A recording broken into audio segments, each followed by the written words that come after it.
സഹകരണ ബാങ്കിംഗ് മേഖലയിൽ നടപ്പാക്കിയിട്ടുള്ള ഉട്ടോപ്പിയൻ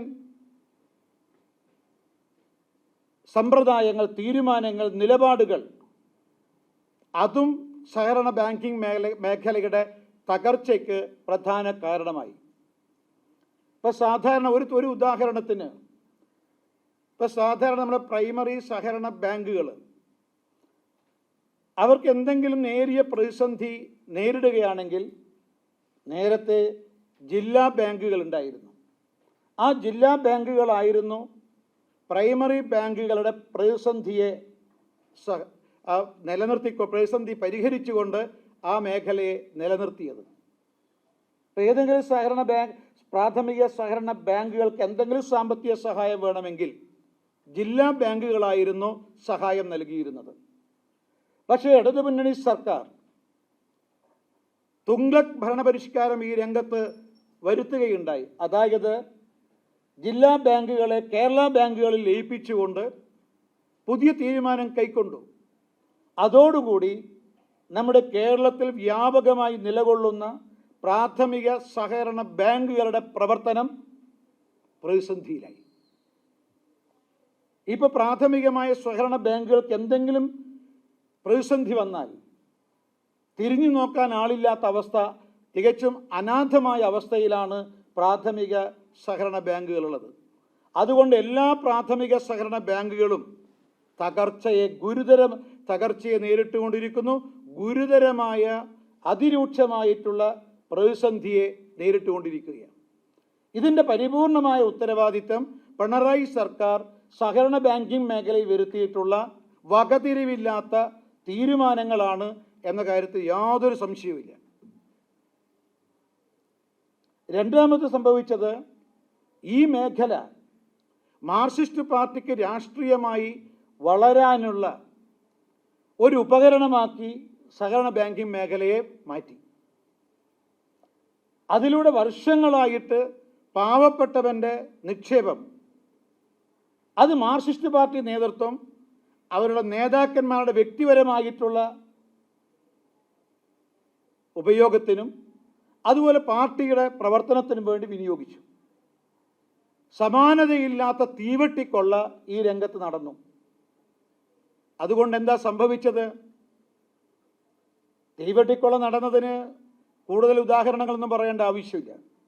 ഞങ്ങളെ കണക്ക് പ്രകാരം ഞങ്ങൾ നിയോഗിച്ചൊരു കമ്മീഷൻ്റെ റിപ്പോർട്ട് അടിസ്ഥാനത്തിൽ കഴിഞ്ഞ 10 വർഷക്കാലത്തിനുള്ളിൽ കേരളത്തിൽ മാർക്സിസ്റ്റ് പാർട്ടിയും അതുപോലെ തന്നെ കോൺഗ്രസും 5000 കോടി രൂപയുടെ സഹകരണ കുംഭകോണമാണ് നടത്തിയത്.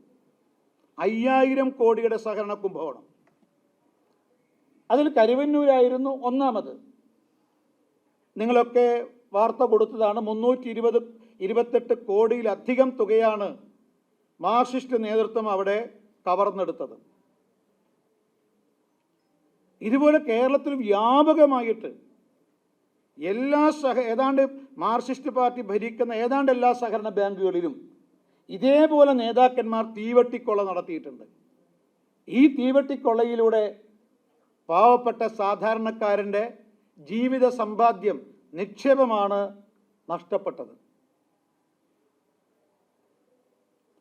മാത്രമല്ല, ഇവരുടെ ഈ തീവെട്ടിക്കൊള്ള മൂലം പണം നഷ്ടപ്പെട്ടു എന്ന് മാത്രമല്ല, നിരവധി സാധാരണക്കാരുടെ, പാവങ്ങളുടെ ജീവനും നഷ്ടപ്പെട്ടിട്ടുണ്ട്. ഞാൻ ഉദാഹരണങ്ങൾ പറയുന്നില്ല. ഇപ്പം കരുവന്നൂരിൽ തന്നെ 2 പേരാണ് ആത്മഹത്യ ചെയ്തത്. ഒന്ന് 70 വയസ്സുള്ള ഫിലോമിന ദേവസി. അവർക്ക് 28 ലക്ഷം രൂപ ഒരു നിക്ഷേപം, പക്ഷേ ചികിത്സക്ക് പണം കിട്ടിയില്ല, ആത്മഹത്യ ചെയ്തു. ശശി, അതുപോലെ തന്നെ അതേ ബാങ്കിൽ നിക്ഷേപിച്ചിട്ടുള്ള 58-കാരനായ ശശി, അടിയന്തര ശസ്ത്രക്രിയ ആവശ്യമായിരുന്നിട്ടും ബാങ്കിൽ നിക്ഷേപിച്ച 14 ലക്ഷത്തിൽ നിന്ന് 5 ലക്ഷം പോലും പിൻവലിക്കാൻ അദ്ദേഹത്തിന് കഴിഞ്ഞില്ല. പണം വൈകിയതിനെ തുടർന്ന് ചികിത്സ ലഭിക്കാതെ ശശിയും മരണപ്പെട്ടു. ഇങ്ങനെ ഞങ്ങളുടെ കണക്കിൽ തന്നെ, ഞങ്ങളുടെ റിപ്പോർട്ടിൽ തന്നെ നിരവധി ആളുകൾ, നിക്ഷേപകർക്ക് അവരെ പണം നഷ്ടപ്പെട്ടു എന്ന് മാത്രമല്ല ജീവനും നഷ്ടപ്പെട്ടു. അപ്പോൾ കേരളത്തിൽ ആയിരക്കണക്കിന് ആളുകളുടെ ജീവിതം നഷ്ടപ്പെട്ടു, നിരവധി പേരുടെ ജീവനും നഷ്ടപ്പെട്ടു. ഇത് മാർക്സിസ്റ്റ് പാർട്ടിയുടെ കെടുകാര്യസ്ഥതയും അഴിമതിയും കൊണ്ട് ഉണ്ടായതാണ്. തീവട്ടിക്കൊള്ളയും അഴിമതിയും കൊണ്ടുണ്ടായതാണ്. അതുകൊണ്ട് ഞാൻ നേരത്തെ സൂചിപ്പിച്ചതുപോലെ കോടികളുടെ സമ്പാദ്യമാണ് സാധാരണക്കാർക്ക് നഷ്ടപ്പെട്ടത്.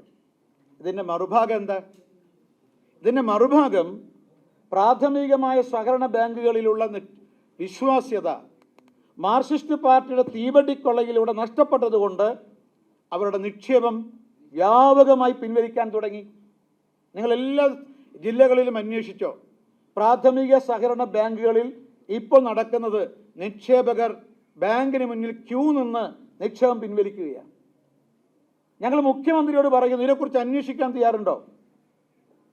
നിങ്ങളുടെ പാർട്ടി പ്രവർത്തകന്മാരുടെ നേതാക്കന്മാരുടെയും തട്ടിപ്പ് കൊണ്ടല്ലേ, അഴിമതി കൊണ്ടല്ലേ, തീവട്ടിക്കൊള്ള കൊണ്ടല്ലേ ഈ നിക്ഷേപം സാധാരണക്കാർ പിൻവലിക്കുന്നത്? ആയിരക്കണക്കിന് ആളുകൾ നിക്ഷേപം നഷ്ടപ്പെട്ടു. ബാക്കിയുള്ള ആളുകൾ നിക്ഷേപിച്ച തുക വാങ്ങാൻ ക്യൂ നിൽക്കുകയാണ്. അപ്പോൾ നിക്ഷേപം പിൻവലിക്കുന്ന സമയത്ത് പ്രാഥമിക സഹകരണ ബാങ്കുകൾ അവരുടെ പ്രവർത്തനം ഗുരുതരമായ പ്രതിസന്ധി നേരിടും. കാരണം നിക്ഷേപത്തിൽ നിന്നാണ് വായ്പ കൊടുക്കുന്നത്. വായ്പ തിരിച്ചു വന്നാലാണ് നിക്ഷേപം കൊടുക്കാൻ സാധിക്കുക. അപ്പോൾ പെട്ടെന്ന് നിക്ഷേപത്തിന് ആവശ്യപ്പെട്ടാൽ കൊടുക്കാൻ പ്രയാസമാണ്. അതുകൊണ്ട് ഞാൻ സൂചിപ്പിച്ചത്, ഒരു സഹകരണ ബാങ്കിങ് മേഖലയെ പാടെ തകർത്ത് തരിപ്പണമാക്കിയിരിക്കുന്നു. കേരളത്തിൻ്റെ സമ്പദ് വ്യവസ്ഥ ഒരു തകർച്ചയുടെ നെല്ലിപ്പടിയിലെത്തിയിരിക്കുകയാണ്. അതുകൊണ്ടാണ് ഞാൻ ആമുഖമായി സൂചിപ്പിച്ചത്, ഈ കഴിഞ്ഞ 10 വർഷക്കാലത്തിനുള്ളിൽ മാർക്സിസ്റ്റ് പാർട്ടി സഹകരണ ബാങ്കിങ് മേഖലയുടെ ശവക്കല്ലറ പണിയുകയായിരുന്നു എന്നുള്ളത്. ആ ശവക്കല്ലറ പണിതു എന്നുള്ളതാണ് കേരളത്തിലെ മുഖ്യമന്ത്രി പിണറായി വിജയന് അവകാശപ്പെടാനുള്ള ഏറ്റവും വലിയ ഭരണ നേട്ടം. മാത്രമല്ല, ഈ രംഗത്ത് സഹകരണ ബാങ്കിങ് മേഖലയുടെ വിശ്വാസ്യത നിലനിർത്താൻ, സമ്പദ് വ്യവസ്ഥയുടെ അടിത്തറ ശക്തിപ്പെടുത്താൻ, സാധാരണക്കാർക്കൊരു അഭയകേന്ദ്രമായി സഹകരണ ബാങ്കിങ് മേഖലയെ മാറ്റാൻ കേന്ദ്ര സർക്കാർ വളരെ ആസൂത്രിതമായിട്ടുള്ള, വളരെ ശാസ്ത്രീയമായിട്ടുള്ള പല തീരുമാനങ്ങളും നിയമനിർമ്മാണങ്ങളും നടത്തുകയുണ്ടായി. പക്ഷേ ഇതിനോട് കേരളം പൂർണ്ണമായും തിരിഞ്ഞു നിൽക്കുകയാണ് ചെയ്തത്. കേന്ദ്രത്തിൽ സഹകരണ ബാങ്കിങ് മേഖലയുടെ വിശ്വാസ്യത നിലനിർത്താൻ, സുതാര്യത ഉറപ്പുവരുത്താൻ, സാധാരണക്കാരനെ അഭയകേന്ദ്രമാക്കി മാറ്റാൻ, അതിനാവശ്യമായിട്ടുള്ള നിയമനിർമ്മാണങ്ങൾ ആണ് കേന്ദ്ര സർക്കാർ നടത്തിയത്. പക്ഷെ ഇതിനോടെല്ലാം തന്നെ കേരളത്തിലെ പിണറായി സർക്കാർ മുഖം തിരിഞ്ഞു നിൽക്കുകയാണ് ചെയ്തത്. അതിൽ പാർട്ടി കമ്മീഷൻ വാങ്ങുക, അതിന് പ്രത്യേകമായ അക്കൗണ്ട് ഉണ്ടാക്കുക, ആ അക്കൗണ്ടിലേക്ക് ലക്ഷക്കണക്കിന് രൂപ പോവുക, അത് അടക്കം പിടിച്ചിരിക്കുക, കയ്യോടെ പിടിച്ചിരിക്കുക.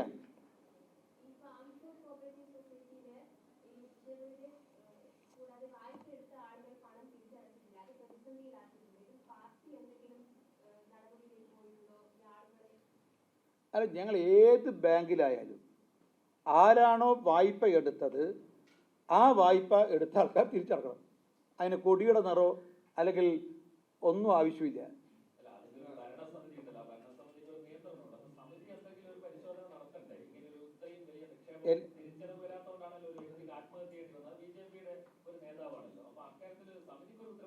അല്ല, ഇത്തരം ആത്മഹത്യയിലേക്ക് ആളുകൾ, ഞാൻ അതാ സൂചിപ്പിച്ചത്, ബാങ്കിൻ്റെ പ്രസിഡന്റ് മാത്രമല്ല, നിക്ഷേപകർ പോലും ആത്മഹത്യ ചെയ്തിരിക്കുന്നു. ഈ ആത്മഹത്യയിലേക്ക് തള്ളിവിടാനുണ്ടായ സാഹചര്യം സൃഷ്ടിച്ചത് ഈ 10 വർഷത്തെ ഇടതുപക്ഷ ഗവൺമെൻറ് ഈ മേഖലയിൽ സ്വീകരിച്ച തലതിരിഞ്ഞ നയങ്ങളാണ്. മാത്രമല്ല, സംസ്ഥാനത്ത് വ്യാപകമായിട്ട് മാർക്സിസ്റ്റ് പാർട്ടി നടത്തിയിട്ടുള്ള ഈ അഴിമതിയാണ്, കെടുകാര്യസ്ഥതയാണ്. എല്ലാ ബാങ്കുകളിലും സ്വാഭാവികമായിട്ടും സാധാരണ രീതിയിൽ രണ്ട് തരം പ്രതിസന്ധികളുണ്ട്. ഒന്ന്, ഞാൻ നേരത്തെ സൂചിപ്പിച്ചതുപോലെ ബാങ്കിങ് മേഖലയിൽ തീവട്ടിക്കൊള്ള നടത്തിയിട്ടുണ്ടായ പ്രതിസന്ധി. രണ്ടാമത്, സാധാരണക്കാർ കടം വാങ്ങി തിരിച്ചു കൊടുത്തില്ല, നിക്ഷേപിച്ചവർ പണം ആവശ്യപ്പെടുന്നു. ഈ സമയത്ത് ഇത്തരം പ്രതിസന്ധി വരുമ്പോൾ ഇതേവരെ ഇത്തരം ബാങ്കുകളെ സഹായിച്ചിരുന്നത് ജില്ലാ ബാങ്കുകളാണ്. ഇപ്പോൾ താങ്കളൊരു ബാങ്കിന് പ്രസിഡൻ്റ് ആയിക്കഴിഞ്ഞാൽ വായ്പ വാങ്ങിയവർ അവർ വായ്പ അടച്ചവർ തിരിച്ചടച്ചില്ല, പക്ഷേ നിക്ഷേപകർ പണം ചോദിക്കുന്നു. ഇങ്ങനെ വരുന്ന സമയത്ത് ഈ പ്രാഥമിക സഹകരണ ബാങ്കുകളെ സംരക്ഷിച്ച് നിർത്തിയത് ജില്ലാ സഹകരണ ബാങ്കുകളാണ്. അതായത് ഒരാഴ്ചയ്ക്ക് കടം കൊടുക്കുക, ഒരു മാസത്തേക്ക് കടം കൊടുക്കുക, അതിനിടയിൽ കടം വാങ്ങിയവരെ നേരിട്ട് പോയിട്ട് അവരിൽ നിന്നും പണം വാങ്ങിക്കുക, തിരിച്ച് ജില്ലാ സഹകരണ ബാങ്കുകൾക്ക് കൊടുക്കുക.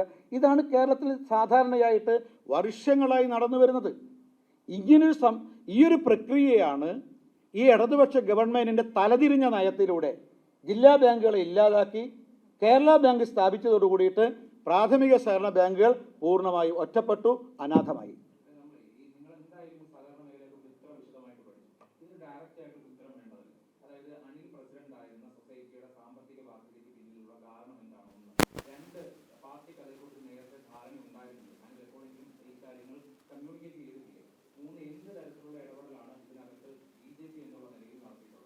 അല്ല, ഞാൻ ഇക്കാര്യത്തെക്കുറിച്ച് നിങ്ങൾ ഏതെങ്കിലും ഒരു ബാങ്കിനെ കുറിച്ച് ചോദിക്കേണ്ട ആവശ്യമില്ല. ഞാൻ ഒരു ബാങ്ക് അല്ല പറയുന്നത്. ഈ പ്രതിസന്ധികൾ, അതായത് നിക്ഷേപകർ പണം തിരിച്ചു ചോദിക്കുന്നതും അതുപോലെ വായ്പ എടുത്തവർ തിരിച്ചടക്കാത്ത പ്രതിസന്ധികൾ കേരളത്തിലെ നമ്മുടെ പ്രാഥമിക സഹകരണ ബാങ്കുകളുണ്ട്. അത് ഇനി എവിടെയെങ്കിലും ഇനി അനിൽകുമാറിൻ്റെ ബാങ്കായാലും ശരി, വായ്പ എടുത്തവരെ കൊണ്ട് തിരിച്ചടപ്പിക്കണം, നിക്ഷേപകർക്ക് പൈസ കൊടുക്കണം. അത് ഏത് ബാങ്കായാലും വേണം.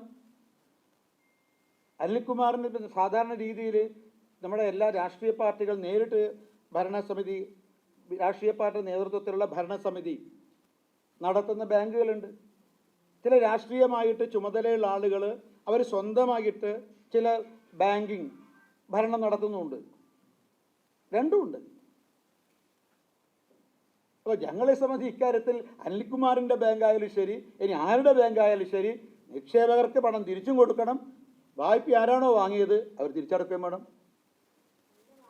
ഞങ്ങൾക്കങ്ങനെ ഒരു നിലപാടൊന്നുമില്ല. ബി ജെ പിക്കാർ വായ്പ വാങ്ങിയ ബി ജെ പിക്കാർ ആരും തിരിച്ചു കൊടുക്കേണ്ടെന്ന് നിലപാടൊന്നുമില്ല.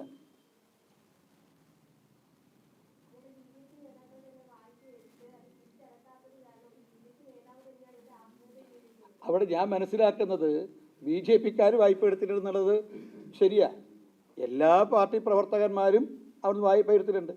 അപ്പോൾ വായ്പ എടുത്ത ആളുകളെ B J P, Congress, LDF, UDF എന്നും തരംതിരിക്കണ്ട. ഞങ്ങളിനി അവിടെ വായ്പ എടുത്ത മാർക്സിസ്റ്റ് പാർട്ടിയുടെ പ്രവർത്തകന്മാരുടെ ലിസ്റ്റ് കൊണ്ടുവരണോ? അവിടെ എടുത്ത കോൺഗ്രസ് പ്രവർത്തകന്മാരുടെ ലിസ്റ്റ് കൊണ്ടുവരണോ? രാഷ്ട്രീയം ഇല്ലാത്തവരുടെ ലിസ്റ്റ് കൊണ്ടുവരണം? അതിൻ്റെ ആവശ്യമില്ല. കാരണം എന്താ, കോൺഗ്രസ് ആയാലും മാർക്സിസ്റ്റ് പാർട്ടി ആയാലും ഇനി BJP ആയാലും ഞാൻ സൂചിപ്പിച്ചല്ലോ, വായ്പ എടുത്ത ആളുകൾ മുഴുവൻ തിരിച്ചു കൊടുക്കണം. അത് സ്വാഭാവികമല്ലേ? അതൊക്കെ നിങ്ങൾ ജില്ലാ നേതാക്കന്മാർ അക്കാര്യത്തിൽ പത്രസമ്മേളനം നടത്തിയ സമയത്ത് അക്കാര്യം സൂചിപ്പിച്ചിട്ടുണ്ട്.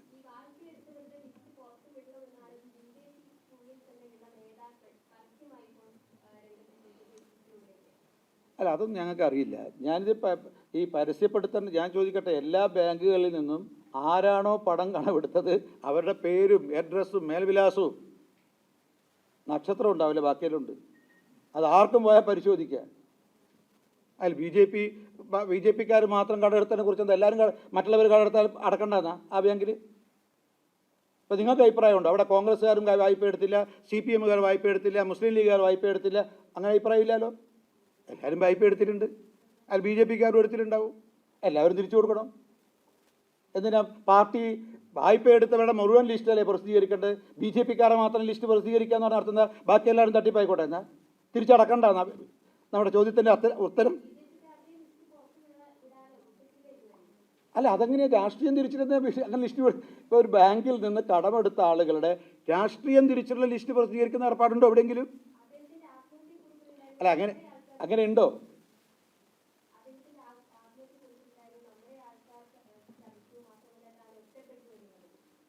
അല്ല, ഇത് ഈ ആത്മഹത്യക്കുറിപ്പിനെ കുറിച്ച് ചർച്ച ചെയ്യാനല്ല ഞാനിപ്പോൾ പത്രസമ്മേളനം നടത്തിയത്. ഇനി മറ്റൊന്ന്, അതിൽ ബി ജെ പി ആണ് എൻ്റെ ആത്മഹത്യ കാരണം എന്ന് ചില മാധ്യമങ്ങൾ കൊടുത്ത റിപ്പോർട്ടിനെതിരായിട്ട് ഞങ്ങൾ കോടതി പോകുന്നുണ്ട്. അങ്ങനെ ആത്മഹത്യാക്കുറിപ്പിൽ അങ്ങനെ ഒരു വേർഡിങ്സ് ഉണ്ടെന്ന് കാണിക്കാൻ പറ്റും ആർക്കെങ്കിലും? പിന്നെ ചില ആൾക്കാർ നമ്മുടെ ആളെന്ന് പറഞ്ഞാൽ ചില രാഷ്ട്രീയ പാർട്ടിക്കാർക്ക് അവരെ കുടുംബക്കാരാണ് നമ്മുടെ ആൾ. ചില രാഷ്ട്രീയ പാർട്ടിക്ക് അവരുടെ പാർട്ടിക്കാരാണ് നമ്മുടെ ആൾ, BJPക്ക് നമ്മുടെ ആൾ എന്ന് പറഞ്ഞാൽ സമൂഹം. അത് ഓരോ പാർട്ടിക്കും ഓരോ കാഴ്ചപ്പാടുണ്ട്. അതിൻ്റെ അടിസ്ഥാനത്തിൽ വ്യാഖ്യാനിക്കുന്ന മാർക്സിസ്റ്റ് പാർട്ടി വ്യാഖ്യാനിക്കുന്ന അവരെ കാഴ്ചപ്പാടിൽ നമ്മളെന്ന് പറഞ്ഞാൽ നമ്മുടെ പാർട്ടി, ചില പാർട്ടിക്കാർ കുടുംബം, അതാണ് അവരുടെ പാർട്ടി. ചില പാർട്ടിക്കാർ അങ്ങനെയാണ്. BJPക്ക് അങ്ങനെയല്ല, സമൂഹം നമ്മളതാണ്, അതാണ് അർത്ഥം.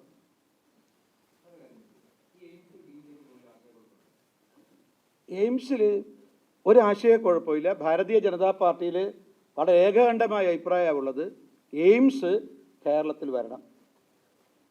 എയിംസ് എന്തായാലും കേരളത്തിൽ വരേണ്ടതാണ്, അത് അനിവാര്യമാണ്, അത്യാവശ്യമാണ്. ഇനി എവിടെ വരണം എന്നുള്ളതിനെക്കുറിച്ച് കേന്ദ്ര സർക്കാരും നമ്മുടെ പ്രിയങ്കരനായ പ്രധാനമന്ത്രി തീരുമാനിക്കും. ആ തീരുമാനത്തെ ഭാരതീയ ജനതാ പാർട്ടി അംഗീകരിക്കും.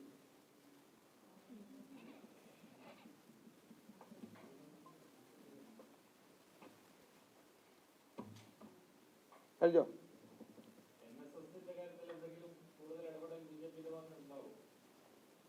ഞങ്ങളെ സംബന്ധിച്ച് NSS ആയാലും SNDP ആയാലും സാമുദായിക സംഘടനകളായാലും അവർക്ക് അഭിപ്രായം പറയാനുള്ള സർവ്വ സ്വാതന്ത്ര്യമുണ്ട്.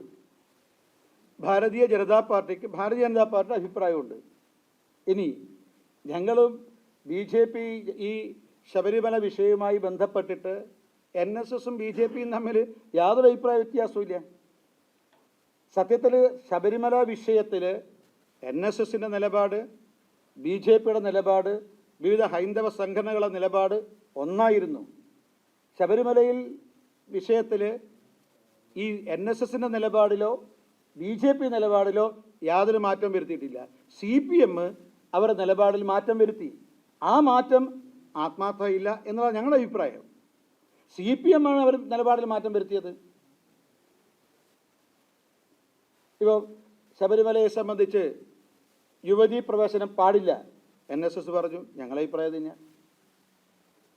അവിടെ പോലീസുകാരുടെ അകമ്പടിയോടുകൂടിയിട്ട് തിരഞ്ഞെടുക്കപ്പെട്ട ചില സ്ത്രീകളെ പിണറായി വിജയൻ നേരിട്ട് ശബരിമല സന്നിധാനത്ത് എത്തിക്കാൻ വേണ്ടി പരിശ്രമിച്ചു. അതിനെ NSS പ്രതിഷേധിച്ചു, ഞങ്ങളും പ്രതിഷേധിച്ചു. ശബരിമലയിലെ ആചാരങ്ങളെ തകർക്കാൻ വേണ്ടിയിട്ട് CPMും LDF സർക്കാരും ആസൂത്രിതമായി ശ്രമം നടത്തി.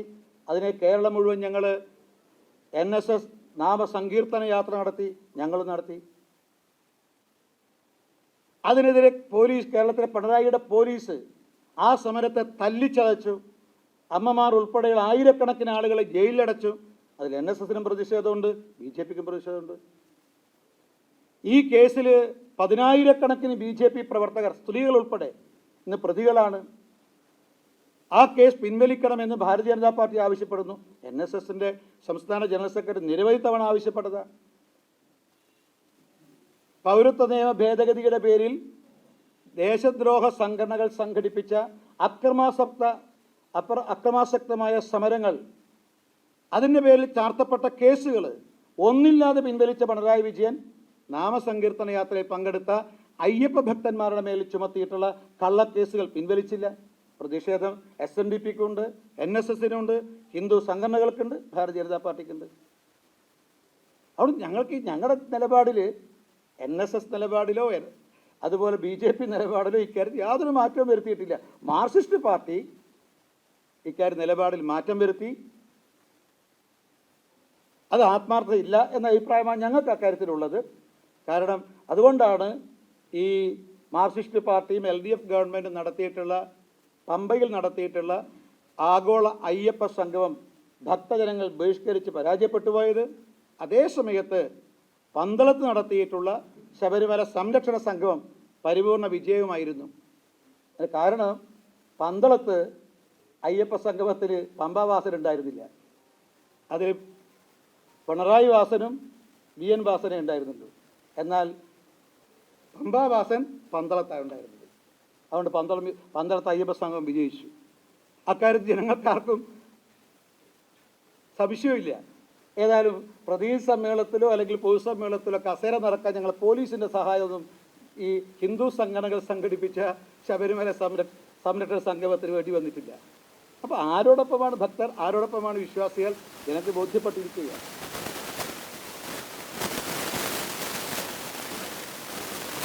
അല്ല, ഇക്കാര്യത്തെക്കുറിച്ചിട്ട് വ്യക്തമായ അഭിപ്രായങ്ങളാണ് എല്ലാ സംഘടനകൾക്കുള്ളത്. ഞാൻ പറഞ്ഞല്ലോ, ശബരിമല വിഷയമാണ് കാതലായ വിഷയം. അതിനോട് ഞങ്ങൾക്കും അവർക്കും ഒരേ അഭിപ്രായമുള്ളത്.